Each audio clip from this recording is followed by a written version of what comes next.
মাত্র 25,000 টাকার বিনিময়ে আমাদের ডিভোর্স হয়েছে। যেদিন আমাদের ডিভোর্স হয়েছে সেদিন ডিভোর্সের বৈঠকেই বলা হয়েছে আমার কোনো কাবিন বলতেই কোনো কিছু বাকি নেই, শুধুমাত্র 20,000 টাকা পাবো। অথচ বিয়ে কিন্তু হয়েছিল আমার 2.5 লাখ টাকা কাবিনে, কিন্তু বিয়ের দিন সব উসুর লিখে নিয়েছে, অথচ তার বিনিময়ে আমাকে কোনো কিছুই দেওয়া হয়নি। না 1 আনা স্বর্ণ, না কোনো টাকা পয়সা, না নাকফুল। নাকফুলটা আমার বাবার টাকা দিয়ে কিনে দেওয়া হয়েছে।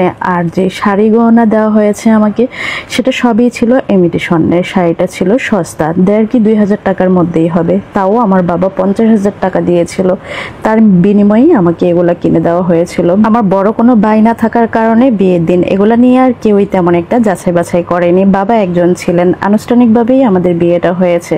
অল্প সংখ্যক কিছু আত্মীয় স্বজন দাওয়াত দেওয়া হয়েছে, আর শ্বশুরবাড়ি থেকে 100 মানুষ এসেছে। আমার বাবা ছাড়া আর অভিভাবক কেউই ছিল না। আর আত্মীয় স্বজন তারা তো শুধুমাত্র এসেছে উপস্থিত থাকার ক্ষেত্রেই, শুধুমাত্র তাদের ভূমিকা ছিল, এর বাহিরে তাদের আর কোনো দায়িত্ব ছিল না। আমার যে এত টাকা কাবিন হয়েছে, এত টাকা আবার উসুলও দিয়েছে, আবার বাবার কাছ থেকে 50,000 টাকা যৌতুক নেওয়া হয়েছে, এটা নিয়ে কোনো কথাই ওঠেনি। যাই হোক, বিয়ের পর কোনো কিছুই স্বাভাবিক ছিল না। শাশুড়ির অত্যাচার, হাজবেন্ডের অত্যাচার, সব কিছু নিয়েই আমার সংসার জীবনের 4 বছর কেটেছে। এই 4 বছরে আমি অর্জন করেছি শুধুমাত্র একটা ছেলে সন্তান। এই ছেলে সন্তানকে নিয়েও আমার অবহেলার কোনো কমতি ছিল না। বেশিটাই বাবার বাড়িতে মায়ের খেয়ে খেয়ে আসতে হতো আমাকে শ্বশুরবাড়ি থেকে। স্বামী নেশা করত, পরকীয়া করত, বিভিন্ন বিবাহিত মহিলাদের সাথে খারাপ সম্পর্ক করত।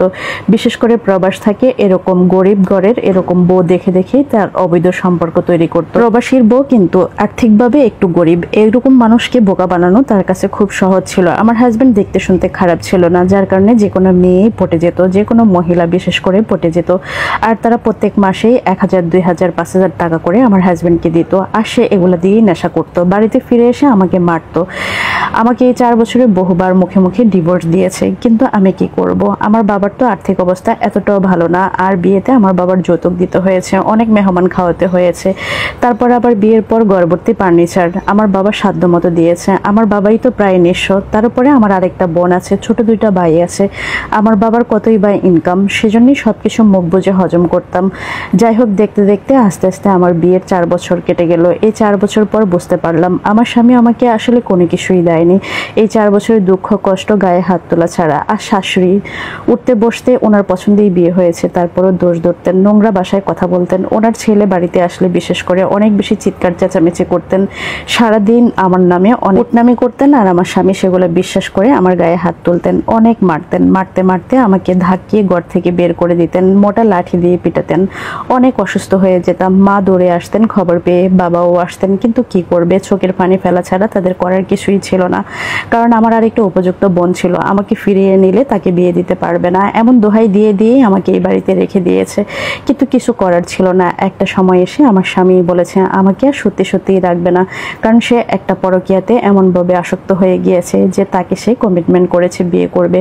আর যেহেতু পড়াশোনা খুব একটা করেনি, আমার হাজব্যান্ডের তেমন কোনো চাকরি বাকরিও নেই, দেখা যায় যে বছরে 1-2 বার গার্মেন্টসে গিয়ে কাজ করে, তারপর 2-4 মাস পর আবার ফিরে আসে, তারপর আবার 2-4 মাস পরে কিংবা 6 মাস 1 বছর পরেও হয়ে যায়। কোনো বেকার থাকে, কাজ নাই, কর্ম নাই, শ্বশুরের রুজি খায় আর গালিগালাজ করে। শ্বশুরের গালিও শুনতে হয় আমাকে, তবে শাশুড়ির তুলনায় আমার শ্বশুর কিছুটা ভালো ছিল। যাই হোক, এবার 2 পক্ষেরই বৈঠক ডাকা হয়েছে।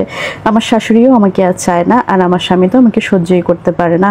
বৈঠকে আলোচনা করা হয়েছে আমার কাবিন কত হয়েছে, কত উসুল করা হয়েছে। দেখা গেল যে আমার কাবিন 2.5 লাখ ঠিকই হয়েছে, উসুল সম্পূর্ণ টাকা তারা উঠিয়েছে। আমি নাকি আর মাত্র 20,000 টাকা পাবো। তারপর এক মামা শ্বশুর দয়া করে বলেছে আরো 5,000 টাকা বাড়িয়ে দিবে, তবে কিছু চাচা শ্বশুর ছিল আমাদের সম্পর্কটা জোড়াতালি দেওয়ার চেষ্টা করেছে, কিন্তু না, তারা কোনোভাবেই আমাকে রাখবে না। সেই 25,000 টাকা দিয়ে আমাকে ফিরিয়ে দিয়েছে, আর আমার ছেলেটাকেও তারা আমার কাছ থেকে কেড়ে নিয়েছে। এখন আমি বাবার বাড়িতে আছি, বোনটারও বিয়ে হয়নি, তবে বোনের বিয়ের জন্য আসলে যখনই শুনে আমি ডিভোর্সি, তখনই আমার বোনের বিয়ের সম্বন্ধটা ফেরত চলে যায়। কি করব বুঝে উঠতে পারি না। মা বাবা আমাকে মানসিকভাবে অনেক বেশি সাপোর্ট দেয়, গরিব মানুষ, কি করব, কিছু করার নেই। তবে ভাবতেছি আমিও গার্মেন্টসে চলে যাব, সেখানে গিয়ে কাজ করব। মুক্তি পেয়েছি হয়তো বা একটা অশান্তি থেকে, কিন্তু সন্তানকে রেখে এসেছি। কি যে জ্বালা, কি যে যন্ত্রণা। একটা সন্তান পেটে 10 মাস রেখেছি, তারপর তাকে একটু একটু করে বড় করেছি। এখন যখন সে মা চিনবে, মায়ের আদর পাবে, ভালোবাসা পাবে, ঠিক ওই মুহূর্তেই তারা মায়ের প্রয়োজনীয়তা ভুলে গিয়ে আমাকে বিদায় করে দিল। আমার সন্তানটা এখন দাদির কাছে থাকে। আমার শাশুড়ি খুব একটা আদর করে না, আমার সামনেই অনেক ঠাস-ঠুস করে থাপ্পড় মেরে ফেলতো, লাঠি দিয়েও মাঝে মাঝে দুষ্টামির ছলে বাড়ি দিয়ে ফেলতো। আমি খুব কষ্ট পেতাম। এখন তো হয়তো আরো বেশি অত্যাচার করে। আমার এখন করণীয় কি আমি বুঝি না। আমার স্বামী নাকি পরকীয়া করেছে, যে নারীর সাথে তাকে বিয়ে করেছে, তাকে নিয়ে এখন ঢাকা গার্মেন্টসে চাকরি করে। ওই মহিলাও গার্মেন্টসে চাকরি করে, আবার নাকি বাড়িতে এসেও থাকে। এমনটা প্রায় মানুষের কাছ থেকেই শুনেছি। ছেলেকে খুব দেখতে ইচ্ছে হলে আব্বাকে পাঠাই, আব্বাকে দিয়ে নিয়ে আসি, এনে আমার কাছে 2-4 দিন রাখি। তারা স্থায়ীভাবে আমার সন্তানকে দিবে না, তবে রায় হয়েছে আমি চাইলে আমার সন্তানকে দেখতে পারবো। সেভাবেই দেখছি। আসলে কি সারা জীবনটাই আমার কলঙ্কে মেখে গেল, অথচ 25,000 টাকার বিনিময়ে আমাকে তারা বিদায় করলো। আমার গল্পটা ভালো লাগলে প্রচার করবেন। ধন্যবাদ বোন আমার গল্পটা পাঠানোর জন্য। কিছু বলার ভাষা নিয়ে আমি নিজেই স্তব্ধ হয়ে গিয়েছি, কষ্ট লেগেছে। আমাদের সমাজে কিছু অমানুষ কুলাঙ্গার পুরুষ, কিছু কুলাঙ্গার নারীর জন্য সমাজটা আজ এতটা অধঃপতনে গেছে, এতটা ধ্বংস হয়ে গেছে। আপনার নিশ্চয়ই ভালো কিছু হবে, ধৈর্য ধারণ করুন। আপনার সন্তানের জন্য আমারও খুব খারাপ লাগে। এত ছোট বাচ্চা, মা বাবা চিনার আগেই বিচ্ছেদ হয়ে গেল। এই সন্তানগুলো যে কতটা অনাহারে অনাদরে বড় হয়, সেটা আসলে যারা ভুক্তভোগী তারাই অনুভব করে। ভালো থাকুন, কষ্ট পাবেন না। সবকিছুরই একটা সমাধান আছে। অমানুষের কাছে থাকার চেয়ে না থাকাটাই উত্তম, তাই না? তার কাছে তো আপনার প্রেম, ভালোবাসা, আদর্শ কিছুই ছিল না, তাহলে সেখানে কাজের লোক, চাকরের মতো পড়ে থাকার থেকে এভাবে হয়তো বা নিজে কর্ম করে খাওয়া